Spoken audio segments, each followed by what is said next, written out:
Now we're recording. Nice job. And we're gonna thank you. We're gonna be opening up the abdominal pelvic cavity. So you pinch the skin, and what I do is, I'm holding it up. I'll make a quick little snip with my scissors to make a little hole. Then blunt end down. I'm gonna go into that little hole in the abdominal wall. I'm gonna lift up with my scissors to ensure that I'm not accidentally poking structures inside. Lift up and cut. And you just go all the way up. It's like cutting wrapping paper. Go all the way up to the xiphoid process, about there, and then you will go down a little bit further on the abdomen here. You want to not go too far because right around here on the inside you have the bladder, and because this is a male, we also want to make sure we preserve the spermatic cord as it enters into the abdominal cavity and see the vas deferens. So I will show that to you. So we've made a longitudinal incision, and then what we're going to do, I'm just going to use my fingers. Okay, I'm going to hold it back, and I'm going to make an incision this way and here. Whoops, let me scoot them down some more. So across the bottom and right up at the edge of the ribs, and then I can fold back or fold open the wall of the abdominal cavity. So I'll start down here, trying to make sure you guys can see, and lifting up to make sure I'm not accidentally cutting something I shouldn't cut. Trying to help make sure you see it. Okay, that's pretty good. And up here, oh, he's a fatty mink, that's for sure. There's fat everywhere. So I'm going to find the edge of the rib cage. It's right about here. So before I do that part, I'm going to cut the other side. Okay. Pulling it open, holding it away from the body. And I'm going to cut it down far enough that it will fold open. And I can go up a little bit more. Okay, then the next cut, so you've done one long one, two like along the lower abdominal region. Then you have two more. And that's going to be along the bottom edge of the rib cage, so you fold open the abdominal cavity. So this requires maybe a little bit of feeling around. I think I can cut up a little higher on this guy. Oh, that was the sternum. Okay. So I'm going to kind of hold them open and look inside, and that can help you find the rib cage. So let's see, can you see that white right here? That is where we have some muscles joining up with ribs. So I'm going to try to not cut all the ribs, but just cut open a flap and then go down. I thought I was getting an alert on my phone. Fold you down. Okay, I don't want to be in the bathroom either. Okay, I'm going to pull off some extra fat, because boy, this is a fatty McFat. Okay, then I don't know, it's a nickname. This time on this side, I'm just cutting straight down. So you can see if you prefer one way or another. So straight down on this side, and this one I followed the rib cage. So giving you an example of either way. And then you just fold open the abdominal pelvic cavity, and now that I'm looking inside, I can trim down a little bit further toward the pelvic region, knowing that I'm preserved the little bladder. Okay, so real quick, we're going to go over structures, and you guys are going to do this yourself. Okay? So first of all, way down here in the base of the pelvis, this little tiny structure, it might look like a bean, it might look like a raisin. It's the bladder. Okay? And then, so before we talk about what's this, up at the top, we have the liver, and we have lobes of the liver that extend all the way across the top of the abdominal pelvic cavity, okay? And in a moment, I will show you where the stomach is and all that fun stuff. Do you remember in class when we talked about this membrane that had fat associated with it and it wrapped around the internal organs? Yeah! Oh, let's scoot him down a little bit.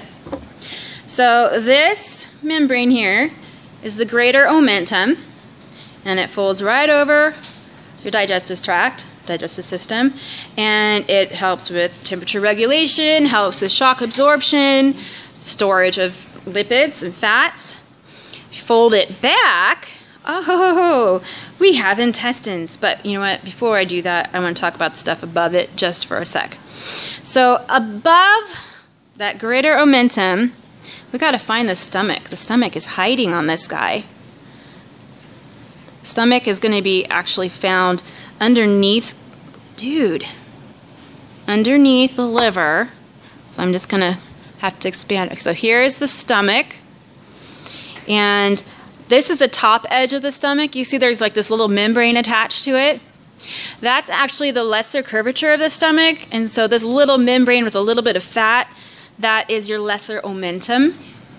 And if we look here, we have this curve to the stomach. This is the bottom edge with a greater curvature of the stomach. And so the greater omentum is attached to that greater curvature of the stomach. Okay? We have our liver. There's some extra fat. My goodness, he makes it difficult. Okay, so in the liver, between two lobes is where you're going to find the gallbladder. So it's almost kind of in the middle. And so I just kind of move the lobes around, and in between two lobes, let's see if I can get enough light, there's a little sac, or it might actually appear empty. It's kind of hard to see it at this angle for you guys. It's kind of dark. But it's in between two lobes, close to the top. Sometimes you can see it without looking in between the lobes. Sometimes it's poking out of the top. Sometimes it doesn't. But it's a little sac, your gallbladder, that holds the bile your liver makes. Okay? So from then, so that's all you really know. You don't need to know the lobes of the liver, just the liver, gallbladder, stomach. You definitely need to know your stomach. And then we're going to fold back our greater omentum. Don't remove the greater omentum. It does need to stay. Okay? So first of all, underneath the greater omentum, underneath the stomach, is where you will find your pancreas. And this is a little bit hard because the pancreas is dark in color compared to as what I've seen with cats. And so right here is the beginning of the duodenum. Okay, and it is darker, I know. It's darker, it's kind of hard to see, but this is the duodenum, the very beginning of the small intestine. And the head of the pancreas is kind of nestled in there at the beginning of the duodenum. So the pancreas, here's the head of the pancreas, then you have the body, and the tail actually extends up quite a bit. Okay, if you do have trouble finding the pancreas, we'll be very happy to help you see it. It's kind of dark, it's kind of hard to see, but remember you have to look underneath the omentum, underneath the stomach, where the duodenum begins. That is where the pancreas, the head of the pancreas, is nestled right in there. So if anything else, if you can find the duodenum and there's a pin sticking into the tissue next to it, it's likely going to be the pancreas. Okay? So duodenum, right here, just to show you, yes indeed, that it is the duodenum. Pull back the greater omentum. Here is our stomach. Right here is where the pyloric valve is that separates the stomach from the duodenum. And then the really cool thing is you can hold on to the small intestines and basically trace them all the way through, as long as this guy was not mutated. So you just follow it. The mesentery is holding the intestines together. Ooh, there's something weird with this guy. Okay, there we go. So I can just keep going like this, traveling down the small intestine. See the tissue that's holding all of those small intestines together? That is your mesentery. And sandwiched in between those two layers of the serous membrane are blood vessels and lymphatics. And so this is where blood is absorbed in the small intestine. It travels straight to the liver, and the hepatic portal is detoxified, then it goes to the rest of the body. So the same deal with the mink. So this is the mesentery, this connective tissue that's holding the small intestine together. So I can continue to just follow the small intestine along, keep going and going. Remember the very first part's the duodenum, the middle, I'm in the middle. What's the middle section? The jejunum, and then I keep going and going and going and going until I find that suddenly something gets a little bit bigger right here. here is the junction between the ileum and the large intestine. And this dude does not really have much of a cecum. It's like this little bump. So this is the junction. It's not as obvious. So the cecum probably won't be on your test because the cecum is very small for this guy. Unless I picked the wrong spot, which can occur because it is a mink. You know, detail. Am I going backwards now? Shucks. Nope. We're good. We're good. We're still going. I was too soon on the large intestine. My bad. Okay. Look at that. I know there's not much to see, but you see we have like a straight line and it's going straight down. So down here is the rectum, or even further down into the actual pelvic cavity. But this is essentially the large intestine. And for the mink, the large intestine is really short. And it kind of has like a candy cane shape to it. So if I put all this stuff back in place the way it is, it would loop around like a candy cane and come down. So there's really no distinct ascending, transverse, descending colon. So we will just say large intestine, okay? Because it's not as distinct as it is in humans. Let's see, so rectum. Now, a few tiny things. I'm going to see if we can find the spermatic cord for you. Then I want you guys to work on the abdomen, and then a little bit I'll show you how to open up the thoracic cavity and more fun stuff. Okay? So, we see, okay, here is the testes. We have the spermatic cord. We see that it's entering the abdominal cavity, right about here. So we're going to look on the inside, and I'm actually going to trim the wall down a little bit more very carefully, trying not to damage the bladder. Being very careful. And so I know the spermatic cord is inserting right about there. So I'm going to look inside the wall. And what the spermatic cord, or the vas deferens especially, is what we're looking for. It comes into the abdominal cavity. It loops around behind the bladder and then joins up with the urethra. Okay? So I'm going to see if this guy is going to make it easy for us to see the vas deferens. Oh! There it is. There it is, folks. Very nice. Very nice. So it's coming, notice, you'll have to look for this. It's coming from the abdominal wall. The vas deferens is this little tube. And if we follow it, it does indeed go back down and behind the bladder. That is your vas deferens. Okay, you have a couple things going up. That's your testicular artery and vein. I'm not going to ask you to know those, but you do need to be able to identify the vas deferens or a nice cleaned up spermatic cord. Okay, this one's a little, that's not their fault because the people who did this mink kind of slaughtered it. So if you have a male, you need to look for the spermatic cord. If you have a female, the video I did yesterday was on a female, showing the female reproductive organs. So either look at a friend that has a different sex than yours, so you're familiar with both sexual reproductive systems. Okay. I forgot there's one other organ I did not show you in the abdominal cavity, and that's the spleen. You're going to find the spleen on the left side, underneath the stomach, underneath the liver. You have the spleen. Okay. And the last thing, I'm so sorry, on the back wall, cemented against the back wall, we are talking about this right now, is the kidney, held in place by your parietal peritoneum. It's called, what do we call it when it's behind the wall? Retroperitoneal. And what do we call the fat that surrounds the kidney? The perirenal fat. So you will have to be careful. You'll go in and you'll clean the fat out.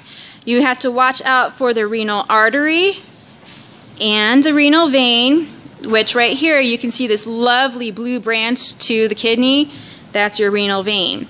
You also have to be really careful to look out for the ureter, which is going to be exiting from the hilum of the kidney. So when you're cleaning fat, remember the ureter is the same color as fat. And it breaks easier than nerve, so you're going to have to be careful. It's a little tube that travels down here, down to the bladder. And the adrenal gland, as you're looking for that, you may be frustrated. It is a tiny little sucker. Okay, so what I've done here, so we see this is the renal vein. This little tiny vein above it is going to the adrenal gland, and it is tiny. And the best way to know if you've got the adrenal gland is to feel for a little bump and then clean around it to make sure you don't remove the adrenal gland. Okay, so be careful when you're cleaning around the kidney. And then you're going to want to clean along the back wall so you can see your inferior vena cava really well, and also your abdominal aorta, which is right kind of underneath it and next to it. There's your abdominal aorta. You will want to clean in the pelvic region. There's a couple of vessels I want you to see. I'll put those on the board for you to look at. So for now, we've got some work to do. I'll put up some helpful pictures for you, and then a little bit I'll show you how to open up the thoracic cavity, okay? Thank you. Okay, so now we're going to open up the thoracic cavity, and it's actually not too hard to do. These guys are even smaller than cats. It's even easier. Still would prefer the cat, but these guys are easy to open up. So you look right down the line, the center line of the chest, and feel for the xiphoid process. We kind of opened up the abdominal cavity to that point. You can feel it if you feel for it. And so I'm going to make a cut all the way up. So it's going to go through the sternum, but the bones are so small you probably won't even hear anything at all. And after I do that cut, I'm going to go down and underneath to separate the diaphragm from the thoracic wall, and then we're going to fold it open. Okay? So, just like before, you're going to want to go blunt end down, get it right up under there, and then you might have to make the initial snip, and then once you're into the thoracic cavity, lift up again, because if you poke down, well, you got lungs and hearts, and you don't want to destroy those. So, then we're just going to snip right up the line, straight up the middle. Yeah, there's a little bit of snipping. Try your best to keep lifting up. What? Is there a problem? No. Okay. So, continue upwards. Snip, snip, snip. Okay, doing pretty good. And I'm going to go all the way up to the sternomastoid. There's a reason for this. And I hope that I did not accidentally destroy anything. Okay, we're good. No, I just don't want to destroy the muscles, but I think I may have... There we go. Okay, so I cracked open the chest. So then I'm going to trim down the sides of the diaphragm right next to the rib cage. So that helps us to also make sure the diaphragm is mostly intact so we can remember it and identify it. Okay, so trying to go down the sides so you can see. Kind of hard. What kind of muscle is the diaphragm made out of? Come on, guys. Skeletal muscle. So what makes it so unique? What? Kevin's calling it cardiac. Oh, Kevin. Skeletal muscle. So what makes it so special? Well, because, well, one thing is that we have talked about is the fact that it is both voluntary and involuntary. Okay, so now I've trimmed down the sides of the diaphragm. I'm going to start just pulling it open. And yes, you may hear some ribs crack. That might be necessary to help it stay open. It happened the other day, and I think I freaked someone out. Oh, did you hear that? Oh. You are such a sadist. No, I'm not. Okay, so now the big structures, the big obvious ones, lungs on either side. Well, he's really squished those lungs. Lungs. I believe, let's see, 1 lobe, 2 lobes, 3 lobes on the right. And then we have 1 lobe, 2 lobes on the left. Hey, that's just like us. And then we have the heart in the middle. And it is very common to have fat surrounding the heart. The heart is encased in its pericardium. You'll see that. It's a tougher membrane. You can remove if you want to. You will know if your mink is young if you see the thymus gland. Okay? And this mink does indeed have a thymus gland. Sorry, I want to see inside. Okay, so here's our heart, and there's this structure sitting on top of the heart. Okay, and I'm going to see if I can remove it in as close to one piece as possible and as quickly as possible, because I know we are short on time. There you go. Thymus.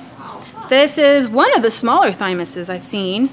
So maybe this one is a tad bit older than some of the other minks.